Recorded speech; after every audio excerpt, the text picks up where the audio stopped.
Well, hello there. Thank you so much for joining me today. My name is Dr. Stacia K. Wilkins, and I will be presenting a talk to you today on persona to personhood, rehumanizing the Black leader. As people, as Black people, and as leaders, we are exposed to socio-ecological factors as well as socio-cultural factors that can kind of determine who we are on the inside. But it's important for us as leaders, as we self lead, to understand who we are and to be able to say who we are for ourselves. So, we're just going to have a little conversation today to talk through that, how to go from persona to personhood. And I'm going to share my screen with you so that you are able to see my slides. And we're just going to jump right on in to the discussion. So, as I said, I'm going to talk today about going from persona to personhood, rehumanizing the Black leader. After today, you will be able to understand the social ecological model of racism and anti racism as a framework for persona and personhood. You'll be able to define persona and personhood. You'll be able to identify the six factors that fuel persona but threaten and dehumanize personhood. And you will be able to implement rehumanization strategies as a Black leader. So let's talk about the social ecological model of racism and anti-racism, spearheaded by Brown and O'Connor. They say that the socio-ecological system, there are factors that are constantly intertwined with each other, starting with the systemic societal element, going down to the institutional community element, going into the interpersonal and relational element, and then finally the intrapersonal individual. But these factors are frameworked by racism and anti-Black racism, not just anti-racism. So they say that racism is a complex system of beliefs, attitudes, behaviors, practices, policies, and laws born out of the ideology of white supremacy, which is the internalized belief of white people's presumed superiority and entitled power over people of other races and ethnicities. Now, anti Black racism is the active process of identifying and challenging racism and dehumanization towards Blacks specifically, and redistributing power in an equitable manner by changing policies and practices within systems and organizations, as well as individual beliefs, attitudes, and behaviors. So let's break down these four factors. Let's see how they're explained. So, when we talk about this framework, systemic and societal factors have to do with historical and current macro level ideology, values, laws, policies, and practices that create and sustain differential access to power, privilege, opportunity, and resources within and across systems, and that result in inequitable outcomes. So, some examples of this could be home values that are in neighborhoods of color are usually much lower than in white neighborhoods, or people of color or Black people in particular receive longer prison sentences for the same crime. The next factor, institutional community, this has to do with discriminatory practices, policies, procedures in organizational and community contexts that create, result in, and sustain differential access to power, privilege, opportunity, and resources. So, some examples of this would be a lack of availability and access to quality goods or resources or services, as well as rules that may only penalize races of color and not the white race at all.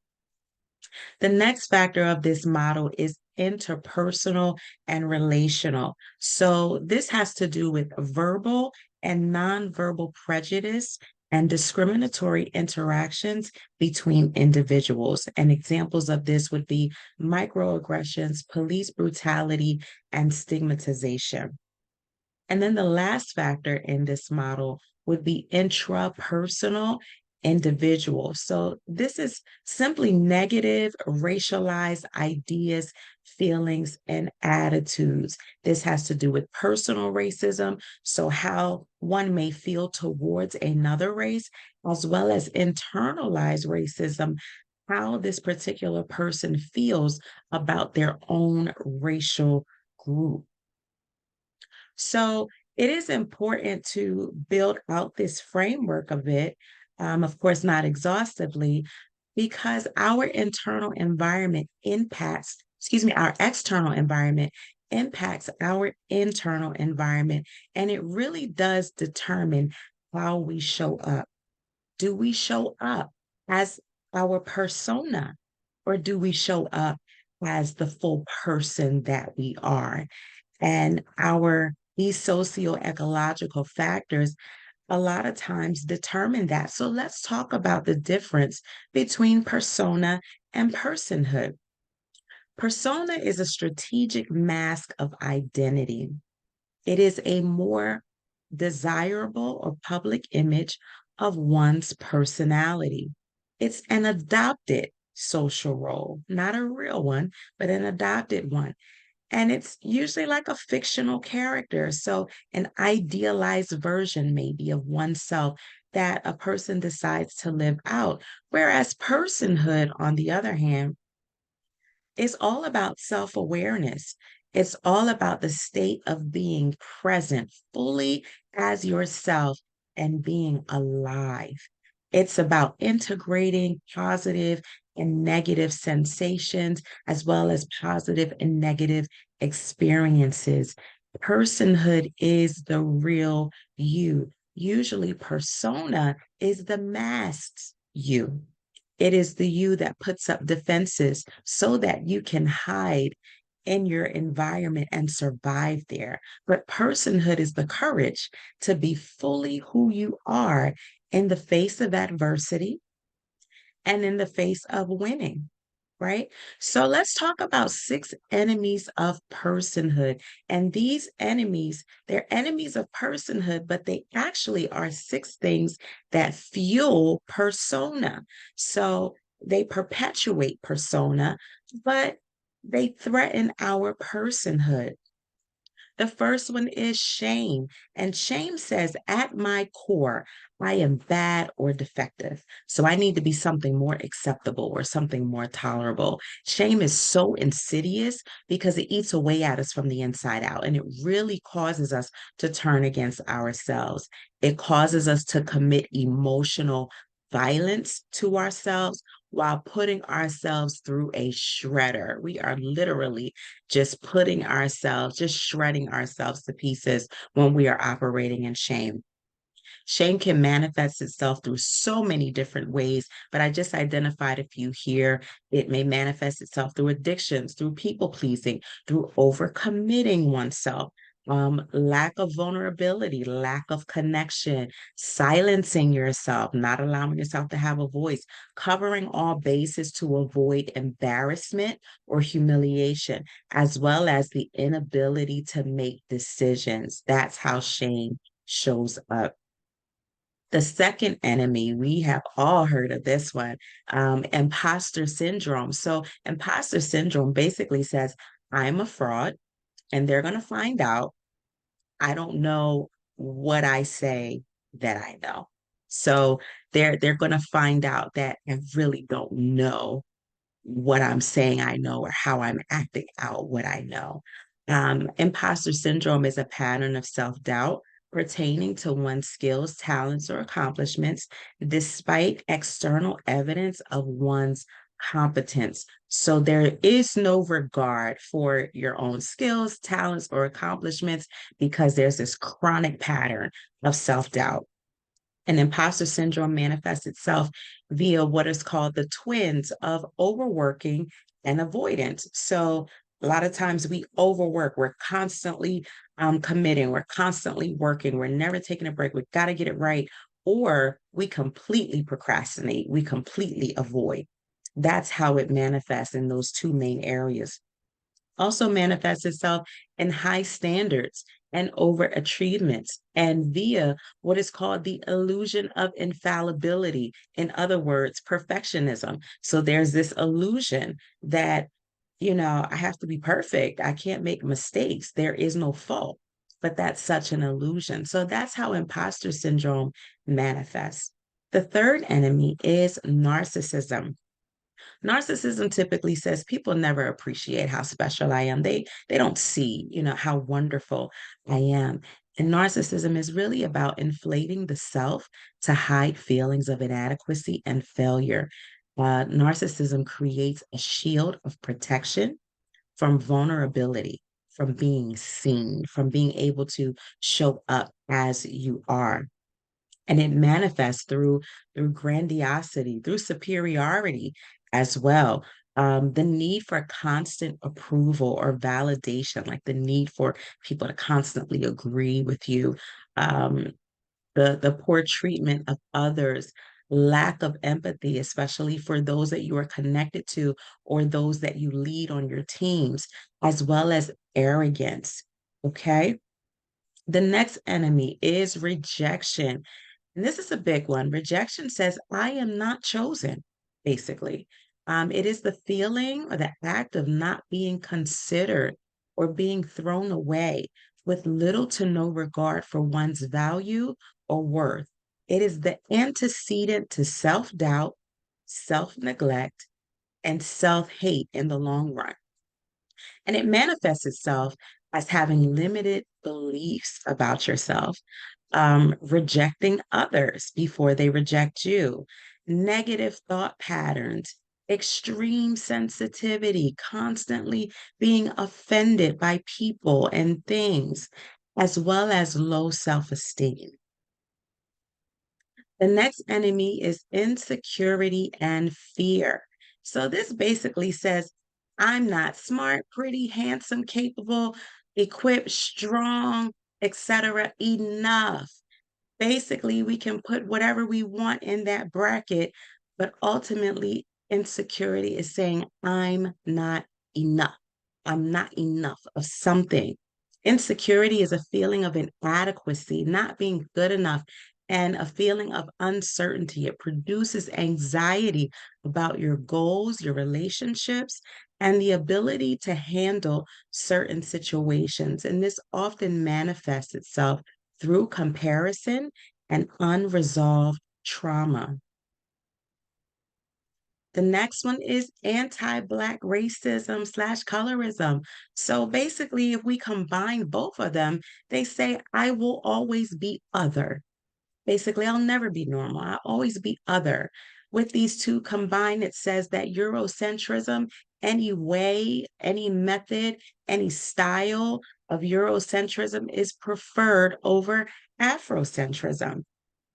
This is the internalization of negative racial messages, and it manifests itself through divisiveness, through dishonor, through preferential treatment, through interpersonal and intrapersonal disdain.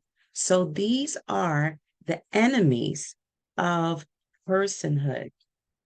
So I want to give you some strategies to rehumanize yourself, to stop dehumanizing yourself as a person and to really be in the space where you can be exactly who you are. So since we went through the enemies of personhood, I put each enemy of personhood and a strategy or two under that specific one so that you know what strategies you can use for each one. So for shame, allow yourself to be seen and felt fully with all of your awesomeness and all of your flaws. That is so important with shame. Shame keeps us hidden, it keeps us silent, and it keeps us critical. So we want to allow ourselves to be seen and to be felt okay, with everything that we are, whether we are flawed, whether we are awesome. I heard someone coin the term flawsome. That means I have flaws, but I'm still awesome at the same time. For imposter syndrome, accept mistakes. Okay, that is so huge. You're going to make big mistakes and you're going to make little ones. Be okay with that. Notice that I said accept and not approve. You don't have to approve of your mistakes, but you do have to acknowledge, hey, I may make some mistakes, and that's okay. Create a brag on me list. And I love this for imposter syndrome because a lot of times we forget how great we actually are. We are so quick to run and beat up on ourselves, especially because of the pressures of our environment, that we start creating an internal environment that is really hard to live in. So if we create a brag on me list, that means list out your accomplishments, list out what has been great for you, list out some of the good things, the characteristics and personality traits that you love about yourself. Put it in your phone and rehearse them. You want to tell yourself that. I actually have a brag on me list in my phone. And sometimes when I get low, I go back and I see what I said about myself. And it brings me back to a place of, okay, you got this. You're going to be okay. Narcissism, focus on genuine connections, mentorship, and supportive networks. And that is so huge because narcissism, anyone who deals with narcissism thinks they kind of know everything. So you don't know everything, you know a lot, right? And with your knowing a lot, you still need connections, you still need mentorship. I think having mentorship keeps us humble, having supportive networks keeps us humble and accountable and grounded. So those things are important to have. If the struggle is narcissism, for rejection, create a new narrative. We all love stories. We all love a good story, but we're constantly developing negative stories, negative inner stories about ourselves. Create a new narrative about yourself and cultivate a balanced opinion of yourself. And that is so important because rejection, if you want to be honest, rejection is just about somebody's opinion of you. It has nothing to do with your worth. It's just their opinion of you. So you have to develop a balanced opinion of yourself that you hear much more loudly than the opinion of others. Also, get rid of ants when it comes to rejection. And ants are annoying. None of us like ants. Okay. I know I don't. But ANTS also stands for automatic negative thoughts. Get rid of those automatic negative thoughts. Acknowledge them when they come. Let them sit for a second, but inquire, where is this coming from? What does this mean? Why am I thinking this about myself? And then reframe the thought to something that is more accurate, something that is kinder and more realistic. Insecurity and fear. Abandon scarcity and cultivate an abundant mindset. That is so important. Whenever we think about insecurity and even fear, we are operating in such scarcity because we are thinking so much about what we don't have and who we are not and who we wish we were. And our infrastructure, sometimes our society, this Western world that we do live in, and how Blacks show up, it is so easy to fall into scarcity mindset because abundance is typically measured by money and productivity. But money and productivity have nothing to do with your value or worth. Your value or worth is measured in your rest, it's measured in your gratitude, it's measured in how you love, it's measured in how you grow, So you want to stay in an abundant mindset. What am I grateful for? What can I increase in my life? How can I continue to grow and establish myself and anchor myself? Get rid of that scarcity because that will keep you in a place of never having enough and never being enough. And then the last one, anti-Black racism and colorism. So I have a few of them here. What you can do is initiate and embrace fierce conversations. And that is so important. Now, I know as Black people, we get exhausted initiating conversations. So I'm not saying, oh, just go ahead and initiate every conversation. That's not what I'm saying. But some conversations need to be had, specifically if you see something happening with a coworker or on a team that you're on and somebody says something and it's not cool, it's okay to say, yeah, I didn't like when you did that. That's not cool.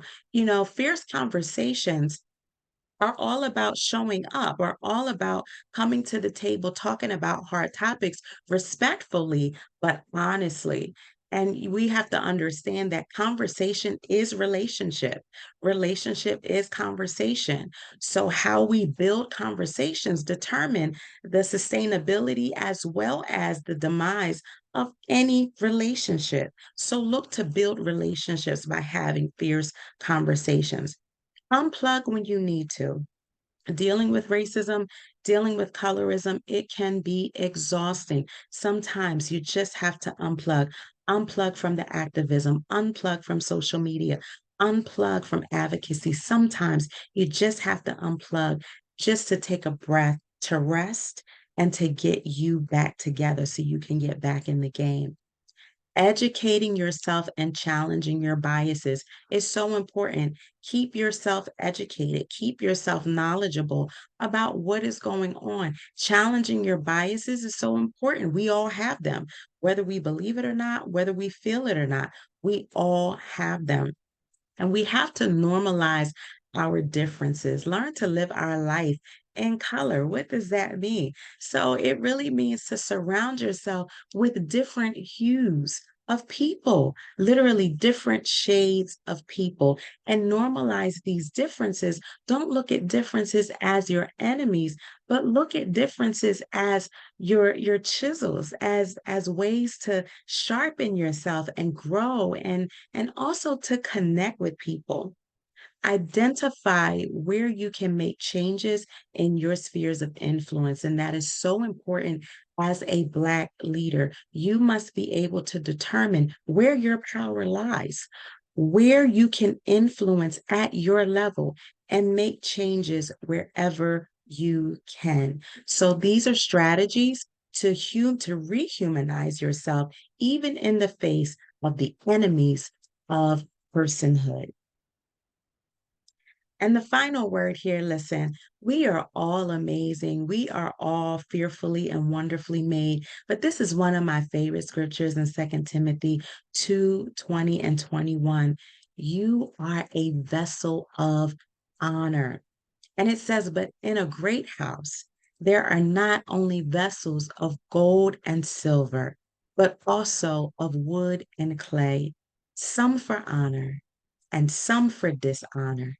Therefore, if anyone cleanses himself from the latter, he will be a vessel for honor, sanctified and useful for the master, prepared for every good work. You are a vessel of honor. Show up as you, because every time you show up as you honor what the master made. Here is a work that I have written. It is a 30-day devotional when life knocks us down. And hey, as Black leaders, sometimes we get knocked down, we get discouraged, but God wants us to get up. So you can go to Amazon, iTunes, Barnes and Nobles, and order this and walk through the journey for the next 30 days. Let's stay connected. I would love to hear from you. I would love for you to follow me, visit my website. Let's talk, let's stay connected. If you have any questions, please feel free to reach out to me. As this was not an exhaustive presentation, this is just a snippet of an area that is so deep and so profound. And I would love to stay connected with you to continue the conversation. I want to thank you so much for joining me today. I hope that this was impactful for you, and I pray that you will show up as the full, beautiful, wonderful, amazing person that you are in the face of anything that tries to tear you down. Who you say you are is what matters. Be that. Have a great one.